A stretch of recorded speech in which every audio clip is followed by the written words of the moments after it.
My fiancée and her family declared, "You'll never be good enough for someone of her caliber. The wedding is off because she deserves better than a nobody like you." They sneered, "We're embarrassed. We even considered letting you into our family." I just nodded. Then I called my father and canceled the $1 million contract. His company had just awarded her dad's failing business. The next morning, they were frantically calling me. "Hey everyone, before we jump into today's video, I need your help. We've noticed the channel is losing some traction, and subscribing is one of the best ways you can support us. It's quick, free, and it helps us keep bringing you awesome content. Your support means the world. Let's keep this channel growing together. Thanks so much. Now let's start the video. Throwaway account because this is about to get nuclear. Reddit. I need to get this off my chest because what happened 3 months ago still has me questioning everything I thought I knew about people. This is going to be long, but trust me, you'll want every detail for this level of calculated destruction. TLDR, fiancé's family told me I'd never be good enough and called off our engagement. Turned out they'd been using our relationship to save their failing business through a contract from my father's company. So I had the contract canceled, exposed their fraudulent billing practices, and watched their whole world collapse. Now dad's in prison, mom's working retail, and ex is begging me for rent money. Sometimes the best revenge is just letting people face the consequences of their own actions. Alright, let me set the stage here. So I 28 male, and my life has been pretty damn good up until recently. My dad, Robert Mitchell, owns Mitchell Construction and Development, fake names obviously, one of the biggest general contractors in our metro area.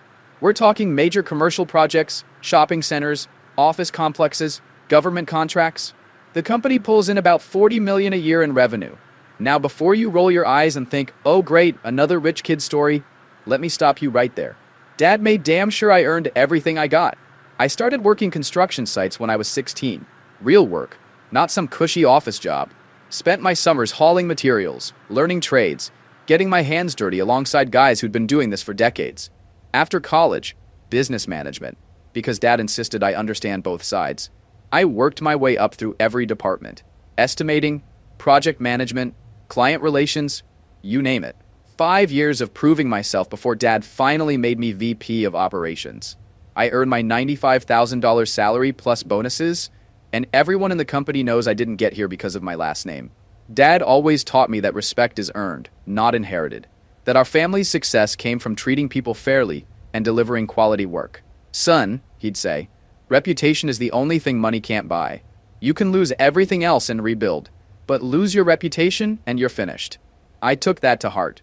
Always have. For the past 4 years, the center of my world was my fiancée, Amanda Clark. God, even thinking about her name makes my jaw clench now. Amanda was perfect. At least I thought so. Beautiful, smart, funny in that way that made every day feel lighter. She worked in marketing for some mid-sized firm, made decent money, seemed to genuinely enjoy spending time with me regardless of what we were doing. We met at a charity fundraiser Dad's company sponsored. She was there with friends. I was there because Dad insisted all family attend these things for community relations. She walked up to me at the bar and said, "You look like you'd rather be anywhere else right now." I laughed and said, "Pretty much anywhere." We ended up talking all night. What I loved about Amanda was that she never seemed impressed by the money. When I told her what my family did, she just nodded and asked if I enjoyed the work. When I picked her up in my truck instead of something flashy, she said she preferred guys who drove practical vehicles. When we went to dinner, she insisted on splitting checks half the time. For 4 years, I thought I'd found someone who loved me for me, not for what my family could provide. I was such an idiot. Amanda's family was a different story entirely. Her father, David Clark, owned Clark Mechanical Systems, a mid-sized HVAC and plumbing contractor. They did good work, had a decent reputation, but they were definitely a tier below the major players in our market. Her mother, Patricia, was one of those women who defined herself entirely by her husband's success and her daughter's potential. Never worked a day in her life, but somehow always had opinions about everyone else's career choices. Always dressed like she was heading to a country club, always talking about standards and expectations. From day one, they treated me weird. Not hostile exactly, but like they were constantly evaluating me, asking about my long-term goals and my vision for the future, making comments about Amanda's potential and how important it was for her to be with someone who could provide properly. At the time, I thought they were just being protective parents. Now I realize they were interviewing me for a position I didn't even know I was applying for. About a year ago, things started getting strange with Amanda's family. David would make these casual comments about business being tough, about how the big contractors were squeezing out the smaller players. Patricia would mention their temporary financial adjustments and how they were repositioning for future growth. Amanda started acting different too. More questions about Dad's business, about upcoming projects, about how contracting decisions got made. She'd bring up her father's work more often, mention how skilled his crews were, how reliable his company had always been. I thought she was just proud of her family. Looking back, she was gathering intelligence. The breaking point came 6 months ago, when David's company landed in serious trouble. A major project had gone sideways, something about faulty equipment and cost overruns that left them holding the bag for about $300,000 in damages. Their insurance fought the claim, suppliers started demanding cash up front, and suddenly Clark Mechanical was looking at bankruptcy. Amanda was devastated. She came to me crying, talking about how her family might lose everything, how her father had worked for 30 years to build his business, and it could all disappear because of one bad project. I felt terrible for her. This was the woman I loved, and her family was in crisis. So I did what any decent fiancé would do. I offered to help. Maybe I could talk to my dad, I suggested. We've got that new retail complex project starting up. It'll need major HVAC work. Maybe we could get your father's company on the bid list. The way Amanda's eyes lit up should have been my first warning sign. Not relieved, calculating. You'd do that? Really? Of course. We're gonna be family soon, right? That weekend, I sat down with Dad and laid out the situation. David's company was in trouble, but they did quality work. The new Meridian shopping complex project would need extensive mechanical systems. Maybe we could throw them a lifeline. Dad listened carefully, then asked the questions I should have asked. Son, what's their financial situation really look like? Because if they're struggling with cash flow, taking on a major project could make things worse, not better. I think they just need a break, Dad. One good contract to get back on their feet. Dad studied me for a long moment. This is important to you. It is. All right. Have David submit a proposal. If the numbers work and they can handle the scope, we'll consider it. David's proposal came in 2 weeks later. $1.2 million for all HVAC, plumbing, and fire suppression systems for the Meridian complex. The price was competitive, the timeline reasonable, and their crew had the experience to handle it. But Dad's due diligence team found some concerning things. Clark Mechanical was worse off than I'd realized. They owed money to suppliers, had outstanding liens, and their bonding capacity was maxed out. Taking on a project this size was a massive risk for them. Robert, Dad told me, this could either save them or finish them. If they can't perform, or if they default halfway through, it'll cost us time and money to fix. But if they can pull it off, then they're back in business, and we've got a solid subcontractor for future projects. Dad made his decision based on trust in my judgment and his own sense of fairness. He structured the contract with milestone payments and strict quality controls, but he gave David the job. When I told Amanda, she cried with relief. David shook my hand so hard I thought he might break something. Patricia actually hugged me, the first time she'd ever shown any genuine warmth. You saved us, David said. I won't forget this, Robert. Ever. For the first time since I'd known them, Amanda's family treated me like I truly belonged. David started calling me son. Patricia stopped making those passive-aggressive comments about my future plans. Their gratitude felt genuine, warm, real. I thought I'd finally proven myself worthy of their daughter. I had no idea I'd just signed my own death warrant. The Meridian project was going well. David's crews were on schedule, quality was good, and the milestone payments were helping them dig out of their financial hole. For 6 months, everything felt perfect. Amanda and I were planning our wedding, her family was treating me like gold, and Dad was impressed with how the partnership was working out. Then came the dinner that changed everything. It was a Thursday night in late September. Amanda and I were at her parents' house for their weekly family dinner. This tradition they'd insisted on once David's business started recovering. We were talking about wedding plans, specifically the budget. Amanda and I had agreed on something reasonable, maybe $50,000 for about 150 guests. Nice but not extravagant. Her parents had been pushing for something bigger, more elaborate, but we'd held firm on what we could afford. That's when Patricia dropped her bomb. Actually, Robert, we've been thinking. A man in your position, with your families standing in the community. Well, 50,000 seems rather modest, doesn't it? I looked up from my plate, confused. What do you mean? Well, you're a Mitchell. Your father's company is one of the most successful in the region. People will be watching, judging. The wedding should reflect that status. David nodded along. What Patricia's trying to say is that this is an opportunity to make a statement. Show people what the Mitchell family represents. The Mitchell family? I repeated. This is Amanda's and my wedding. We're paying for it ourselves. That's when Patricia laughed. Not a nice laugh, a condescending, dismissive sound that made my skin crawl. Oh, Robert, don't be so small-minded. You can't possibly expect Amanda to have some budget wedding when she's marrying into one of the most prominent families in the city. Prominent families? I was starting to get annoyed. Patricia, we're contractors, not royalty. David leaned forward, and I could see something cold in his eyes that I'd never noticed before. Robert's son, you need to understand something. Amanda deserves the best. She's been raised with certain expectations, certain standards. A $50,000 wedding sends the wrong message about what kind of life you can provide for her. I looked at Amanda, expecting her to back me up, to remind her parents that we'd already decided on this together. Instead, she was avoiding my eyes, fidgeting with her napkin. Amanda, I said, tell them what we agreed on. She looked up at me then, and what I saw in her face made my blood turn to ice. Not love, not support. Calculation. Maybe they have a point, Robert. I mean, we want to start our marriage off right. Make a good impression. A good impression on who? Patricia jumped back in. On your father's clients, business partners, everyone who matters in this community. Robert, surely you understand that image is everything in business. Image? I was getting angry now.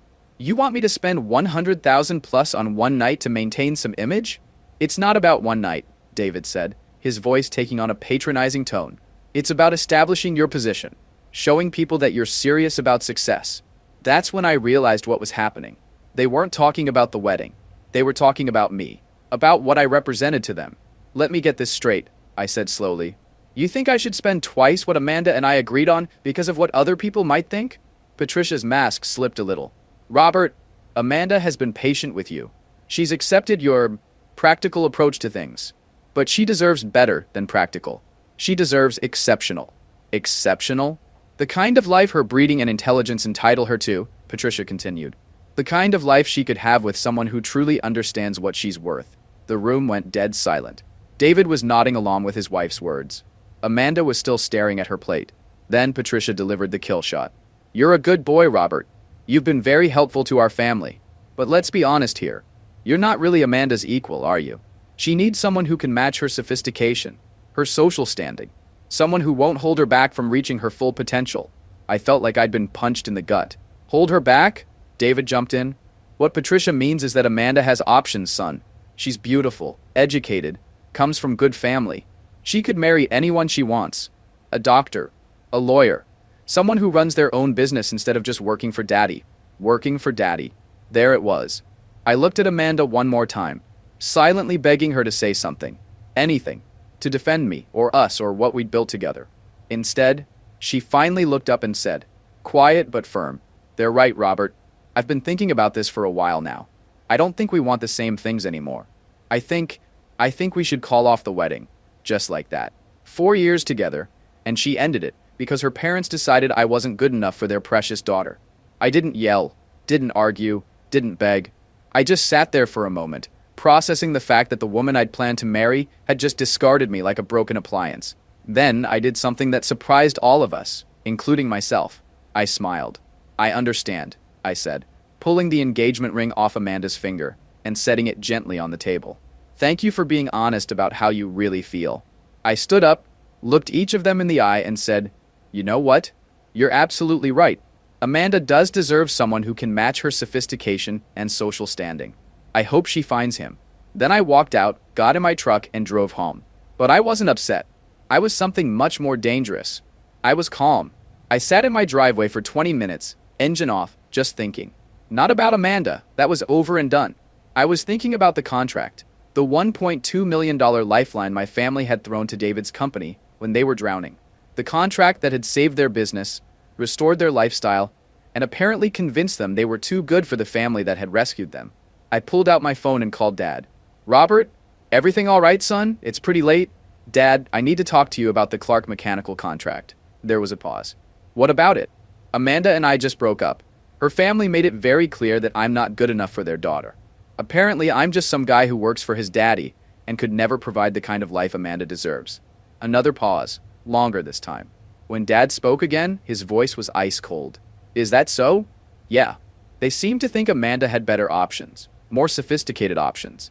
Someone who wouldn't hold her back from reaching her full potential. And how do you feel about that, son? I feel like maybe we should reconsider our business relationships. After all, if I'm not good enough to marry into their family, maybe Mitchell Construction isn't good enough to work with either. Dad was quiet for a long moment. Then, Robert, that contract has a termination clause. We can cancel for convenience with 30 days notice and a 10% penalty fee. I remember.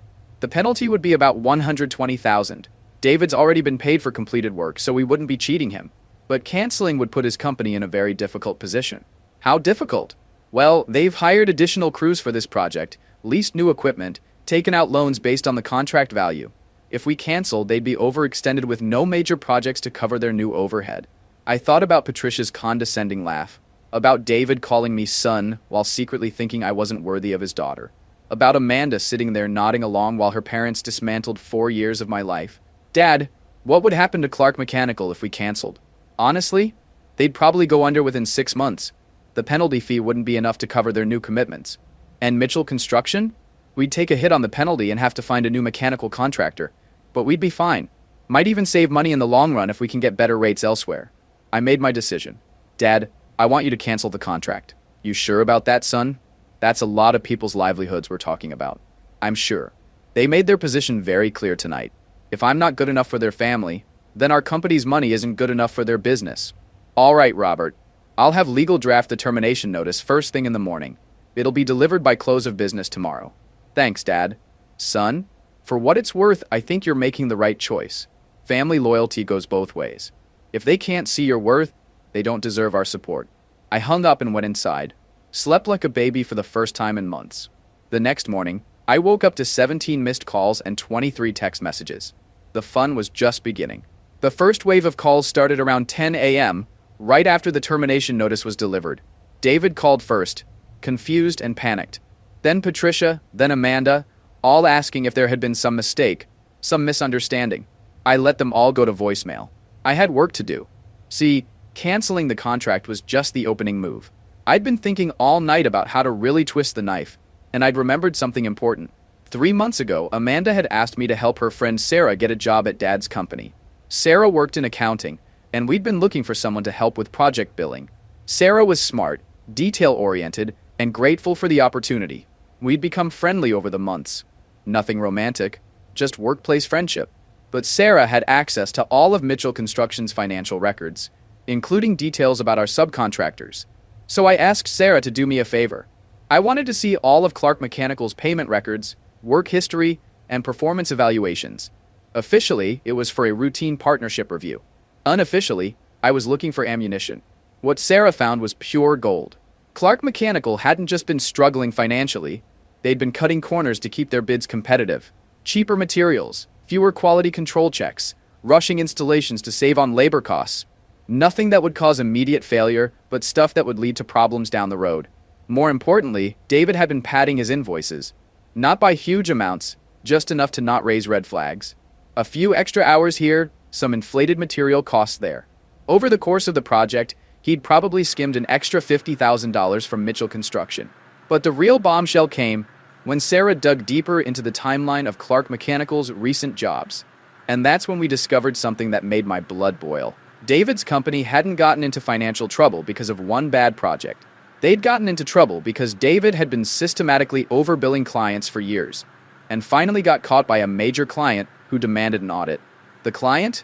Hutchinson Development, one of Mitchell Construction's biggest competitors. The pieces started falling into place. David's financial crisis wasn't bad luck. It was the result of years of fraudulent billing finally catching up to him. And when Hutchinson Development found out they'd been defrauded, they'd not only sued for damages but also made sure word got around the industry about Clark Mechanical's practices. That's why no other major contractors would work with David. It wasn't because the market was tough. It was because he had a reputation for cheating clients. But here's the really sick part.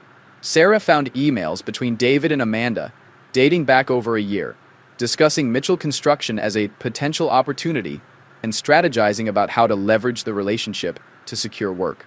Amanda hadn't fallen in love with me, and then her family got into trouble. Amanda had been cultivating our relationship specifically to position herself to help her father's failing business. I'd been played from day one. The emails were damning. Amanda asking about Dad's upcoming projects, about his decision-making process, about which employees had influence over contracting decisions. David coaching her on what information to gather and how to bring up her father's company in casual conversation. But the worst email was from just 2 weeks ago. Amanda writing to her father, "Robert's completely wrapped around my finger. After we get married and I have real influence in the Mitchell family, we can position Clark Mechanical as their exclusive mechanical contractor. Multi-year deals, premium rates, the works. This investment in the relationship will pay off for decades." Investment in the relationship. That's all I'd ever been to her. But wait, it gets worse. Sarah found one more thing that made everything click into place. Clark Mechanical had received a cash infusion 3 months ago, right around the time Amanda started talking about marriage timelines and pressing for a wedding date. The money came from Patricia's brother, Marcus Webb. And Marcus Webb was a partner at Webb, Richardson and Associates, the law firm that represented Hutchinson Development in their lawsuit against Clark Mechanical. I stared at the documents for a long time, putting together the final pieces of the puzzle. David had been stealing from clients for years. When Hutchinson Development caught him, they sued and spread word about his practices, blacklisting him from working with major contractors. David was facing bankruptcy and probably criminal charges. That's when Patricia's family stepped in with a plan.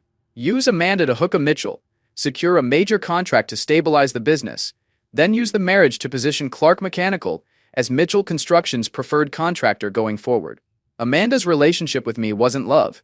It was a multi-year business development strategy. And now that they had the contract and thought they were stable, they were cutting me loose because I was no longer useful.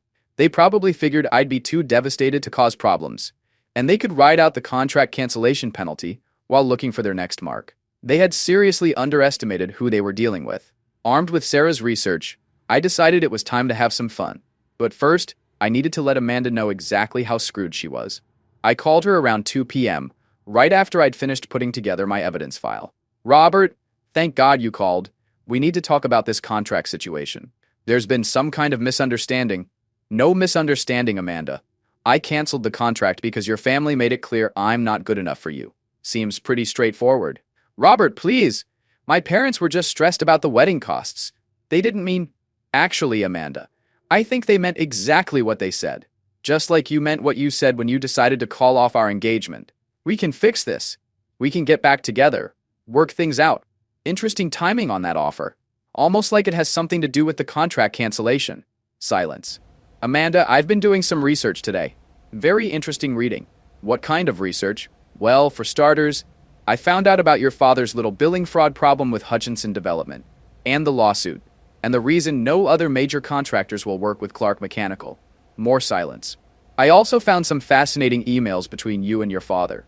Emails about leveraging our relationship and positioning your family as our exclusive contractor after we got married." I could hear her breathing getting shaky. "Robert, I can explain. Can you explain the cash infusion from Uncle Marcus? The one that came right around the time you started pushing for a wedding date? How do you know about that?" "Amanda, my family's company has access to financial records for all our contractors. Due diligence, you know? And when I started digging, I found some very interesting patterns." "Robert, please. You don't understand the whole situation." "I understand perfectly. Your father's been stealing from clients for years. When he finally got caught, your family cooked up a plan to use me as your financial lifeline. 4 years of my life, Amanda. 4 years of thinking you loved me when really, I was just a mark in your family's long con." She started crying then, but I wasn't done. "But here's the really beautiful part, Amanda. Canceling our contract isn't just going to put your father's business under. It's going to trigger a full audit of Clark Mechanical's billing practices. Because when a major contractor suddenly terminates a relationship, other clients start asking questions." "What do you mean?" "I mean, I've already made some calls, shared some information about your father's creative billing methods with a few industry contacts. Word travels fast in our business." "Robert, you can't do this. My family will lose everything." "Your family tried to steal everything from my family. The only difference is we're better at it than you are." I hung up and immediately called my insurance agent. Because if Clark Mechanical was about to implode, I wanted to make sure Mitchell Construction was protected from any legal fallout. The next few days were beautiful to watch. Word started spreading through the industry about Clark Mechanical's problems. Other clients began reviewing their billing, finding discrepancies, demanding explanations. The state licensing board opened an investigation. The IRS started asking questions about unreported income. David's bonding company pulled his license. By the end of the week, Clark Mechanical was finished. Not just the current contract, the entire business was done. But I wasn't satisfied yet, because Patricia and Amanda still thought they could smooth talk their way out of this. They kept calling, leaving messages about working things out, and finding a solution that benefits everyone. Time to show them exactly what I thought of their solutions. The begging started in earnest about 2 weeks after the contract cancellation. First, David showed up at my office, looking like he'd aged 10 years. Security had to escort him out when he started making a scene in our lobby. Then Patricia called, trying to play the family card, talking about how much they'd grown to love me, how I was like a son to them, how surely we could work past this misunderstanding. But the call that really made my day was from Amanda herself, 3 weeks after everything went down. "Robert, I need to see you. Please. Just give me 5 minutes to explain." Against my better judgment, I agreed to meet her for coffee. I was curious to see what her final play would be. She looked terrible. Hair unwashed, clothes wrinkled, dark circles under her eyes. This wasn't the polished princess who dumped me for not being good enough. "Robert, I'm sorry. I'm so sorry. I never meant for things to go this far." "Which things, Amanda? The 4-year con job or getting caught?" "It wasn't a con job. I really did love you. I still do. You loved what I could provide. There's a difference." She started crying again. "My family is destroyed, Robert. My father's facing criminal charges. My mother's having a breakdown. We're going to lose our house." "That's unfortunate. How can you be so cold? This is my family." "Amanda, 3 weeks ago your family told me I wasn't good enough to be part of it. You agreed with them. So why would I care what happens to them now? Because somewhere inside, you're still the good man I fell in love with." I almost laughed. "The good man you were planning to use as your family's personal ATM for the next 30 years? That wasn't the plan. It was exactly the plan. I've seen the emails, Amanda. I know about the uncle's money, the Hutchinson lawsuit, all of it." She stared at me, finally realizing how completely exposed they were. "What do you want, Robert? What will it take to make this stop?" "Nothing. Nothing. Amanda, you can't give me anything I want because what I want is 4 years of my life back. I want to unmeet your family. I want to never have fallen for your act in the first place. Robert, please, I'll do anything. We can get back together. I'll sign a prenup. Give up any claim to your family's money. Just help us." And that's when I delivered the line I'd been rehearsing for weeks. "Amanda, you told me I'd never be good enough for you. Well, congratulations. You were right. I'm not good enough to be the sucker who bails out your criminal family. I'm not good enough to pretend your love was ever real. And I'm definitely not good enough to waste any more of my life on people who see me as nothing but a paycheck." I stood up to leave, then turned back one more time. "By the way, I hear Hutchinson Development is hiring. Your father might want to apply. I'm sure they'd love to have someone with his experience." That was 6 months ago. David got 18 months in federal prison for mail fraud and tax evasion. Patricia had to sell their house and move into a rental apartment. She's working at a department store now, dealing with the same kind of customers she used to look down on. Amanda moved back in with her mother after losing her marketing job. Turns out having a convicted felon for a father makes you less attractive to employers. Last I heard, she was working at a call center, making about $12 an hour. As for me, I'm doing great. Dad made me senior VP after seeing how I handled the Clark situation. He said it showed real business instincts and family loyalty. My salary's up to $120,000 plus bonuses. I've been dating someone new for a few months. Jessica, a veterinarian I met through friends. She's smart, funny, and most importantly, she makes her own money and doesn't give a damn about mine. When I told her the whole story about Amanda's family, she just shook her head and said, "Sounds like you dodged a bullet." The best part? Last month, Amanda called one more time. Not my personal phone.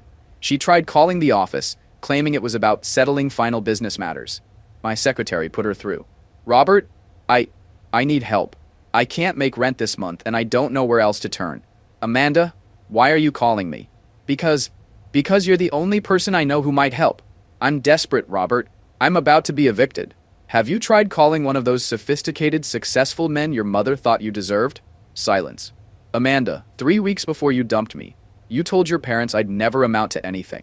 That you needed someone who could match your social standing. Well, I'm still the same guy who never amounts to anything.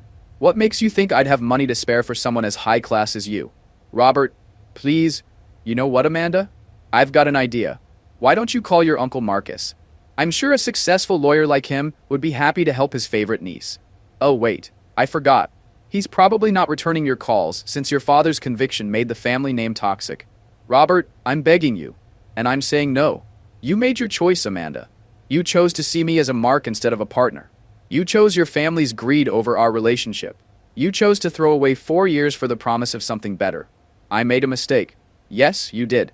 You mistook me for someone who'd be stupid enough to help you twice. I hung up and had my secretary block her number. That night, I took Jessica out to dinner at the nicest restaurant in town. We talked about her work-saving animals, my latest construction projects, our plans for the weekend. Real conversation between two people who actually like each other. While we were eating, I happened to see a familiar figure through the window. Amanda, walking past on the sidewalk, wearing a uniform from some cleaning service. She looked tired, defeated, older than her years. For just a moment, I felt something that might have been pity. Then I remembered Patricia's condescending laugh, David's patronizing tone, Amanda's cold calculation as she threw away 4 years of love for a better business opportunity. The pity disappeared. Jessica noticed me looking out the window. Someone you know? Used to, I said. Nobody important. And that's the truth. Amanda and her family had been important to me once, when I thought they were real people instead of predators in expensive clothes. But they'd shown me exactly what they were, and I'd responded accordingly. They wanted someone good enough for their standards? I hope they found him. Good luck affording him on $12 an hour. That's my story, Reddit. 4 years of my life wasted on people who saw me as nothing but a paycheck. But at least I found out who they really were before I married into that family of grifters. Consider it an expensive education in human nature.